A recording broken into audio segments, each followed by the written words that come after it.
Hi, I'm Lauren from LSP Actions. In this super quick tutorial, I'm going to show you how to add floral foreground overlays to your beautiful newborn portraiture. A gorgeous photo here up on my screen by Ana Brandt. So let's get started. I'm using the coloured floral overlay packs available on the LSP Actions website under the Botanical section.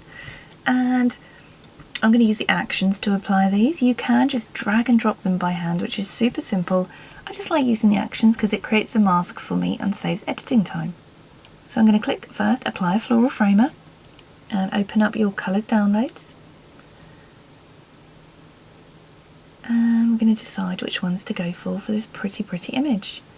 We're going to go for baby pink side, and just drag and drop this in and resize if needed. And again, we're going to go for baby pink side 2, or side 1. I'm just going to drag that one in as well. And we're done. Really simple, just resizing that. The depth of field is already inside and already included. We've literally just dragged and dropped. So before and after. And that's using the LSP coloured botanicals. You can get the full tutorials on the LSP Actions website, the video tutorial library, which shows you everything you need to know when it comes to getting started with these. So I hope you love them. I can't wait to see what you do with these. Please tag me in the group. I'm Lauren, thanks for watching.